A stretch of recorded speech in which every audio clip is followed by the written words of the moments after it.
Welcome back. Our next guest is speaking out for the first time on camera regarding the lawsuit she filed against Nicki Minaj and her husband, Kenneth Petty.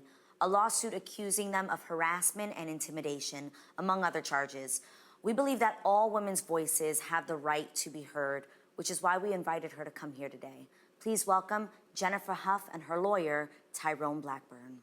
Welcome, guys. Yeah, welcome to the show, Jennifer and Tyrone. Jennifer, I know this is not an easy thing for you to do, so we're going to take our time.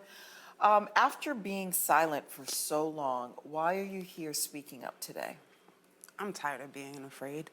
I feel like the actions that were taken in regards to this whole situation have put me in a different type of fear at my age now, and it was wrong, and I don't want to be afraid anymore. So the only way not to be afraid is to continue to speak up. Now, Jennifer, I'm going to read because I don't want to make a mistake because this is an important story.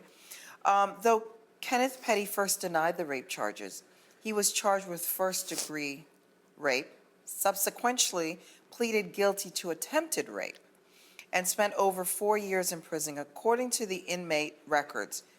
Did you feel that justice was served? I don't think I thought about justice per se because I was still blaming myself.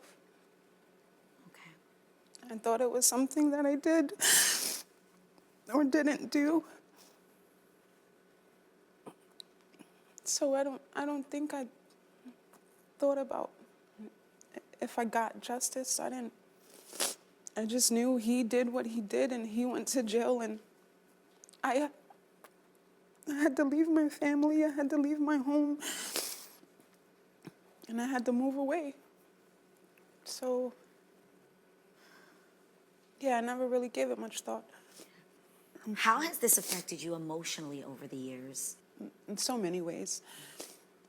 Hiding within myself, living and surviving through insecurities, using them to protect myself, thinking that if I don't look a certain way, I won't attract a certain type of attention. Okay. And I've been like that my whole life.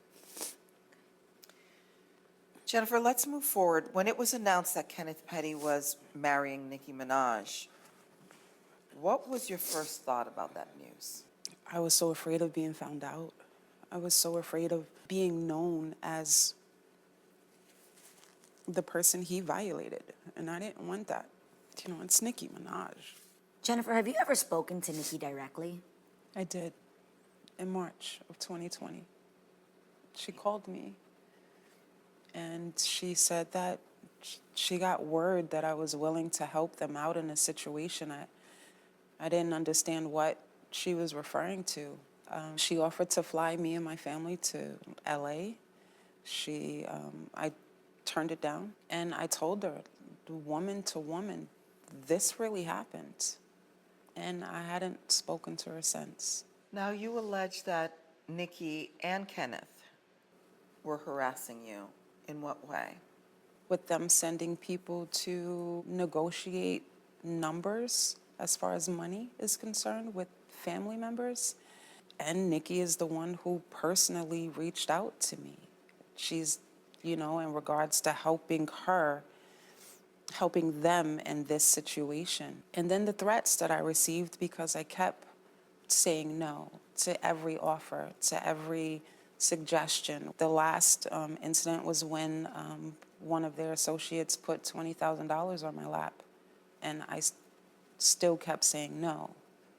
The last message I received was that I should have taken the money because they're going to use that money to put on my head. What are you guys wanting to come from this lawsuit? To let them know that they were wrong, and you can't do this to people. You shouldn't do this to people. He did something a long time ago, and he had consequences that he was supposed to stick with. What they did to me and my family wasn't okay. It wasn't right, and it doesn't matter how much money you have. It doesn't matter what your status is. You can't intimidate people to make things go better for you. And that's what they did. And I want my daughters to know that as they grow, as they experience life, as they come in contact with friends, family, strangers, or whatever, that they'll have the strength to know that they have a voice and they should use it. And don't ever let anybody try to silence them.